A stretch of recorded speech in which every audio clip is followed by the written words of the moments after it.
Welcome to the Vineet Loya Show. The goal of this podcast is to share the knowledge and wisdom I accumulated from various sources, such as listening to amazing podcasts, or watching creative videos, TV shows, and movies, or reading insightful books, or having meaningful conversation with people in real life. I hope you enjoyed this episode as much as I did while creating it.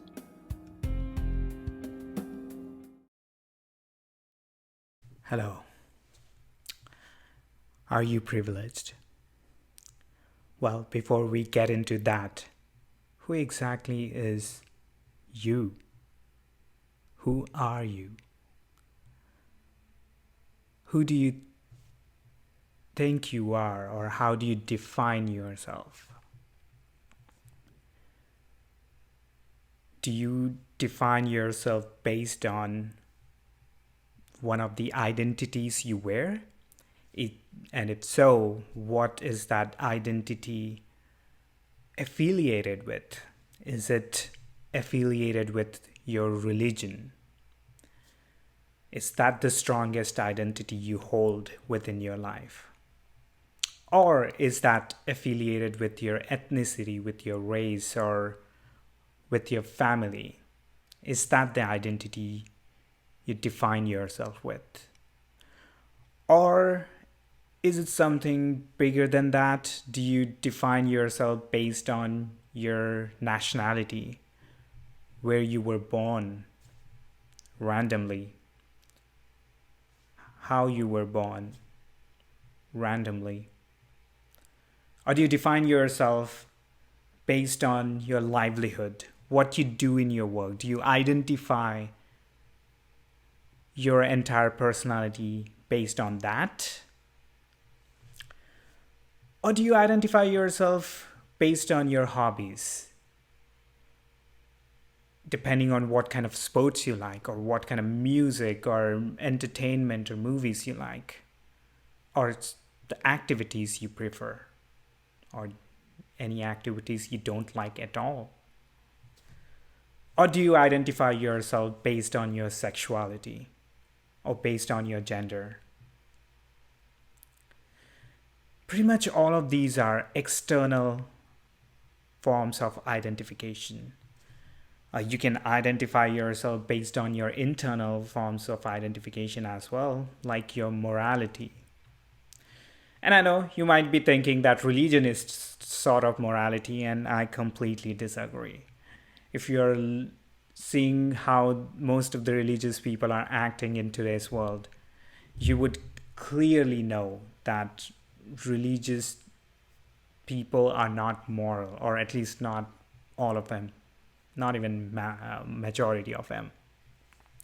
So do you identify yourself based on your inner morality, or based on your attitude, based on your mindset, how you look at the world, what you absorb from the world? In all honesty, these are all different labels. And when I ask you who you are, I don't want to get into the spiritual side of it, because it's complex and I don't know who I am to begin with, so I cannot speak from experience. But one thing I can speak from is how I have noticed my identity shift from one label to another label throughout this past 10 years. When I moved in here, I used to identify myself as a religious person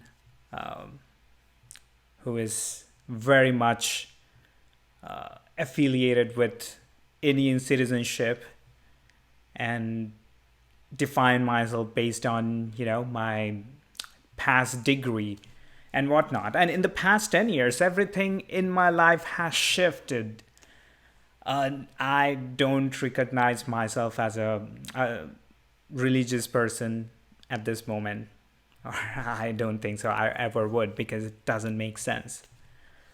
Neither do I define myself based on my citizenship, because I know it was just a randomness. I mean, I'm very proud of my Indian heritage for sure. But just defining my entire identity based on that would be shutting doors for all the other avenues of identification in some sense. I mean, identity in a lot of way is a division between you, how you label yourself, and others. So that's why it's very important to figure out how do you identify yourself. And I feel that every one of us are a combination of different labels. So depending on the context, I would identify as a different being. If you ask me what is my heritage, I would identify as an Indian. If you ask me what is my educational background, I will identify myself as an engineer, and so on. But if you just ask me who am I, uh, it's a complex question, and I don't know how to point that. And that's what I'm seeing in our world right now. Everyone, not everyone, but most of the people are going through this identity crisis. That's why these labels become very important to them. And these labels could add meaning to people's life. I see that. But sometimes these labels are the blocks between you and your best version, I guess. So it's very, very crucial to be aware of how you're identifying yourself. And once you figure it out, what kind of identity you label on, then you will see if you are privileged with that identity or not. Because privilege itself is relative. I consider myself as privileged for being born in upper middle class family, which provided me with foundation of education and all the secure environment so that I can pursue the life I want to. So that's a privilege. And it always comes down to when I compare myself with somebody else, because that's how privilege works. You have to compare it with somebody else in order to figure out if you are privileged or underprivileged.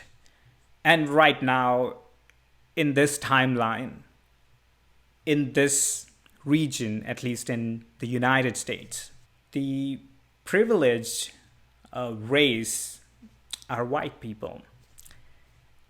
And that's because of the history. It has nothing to do with how randomly they were born into, their respective family. And likewise, all the non-white people, brown or black people, they were randomly born into different families. So the privilege, which are superficial because of the exterior features, are in a lot of way historical.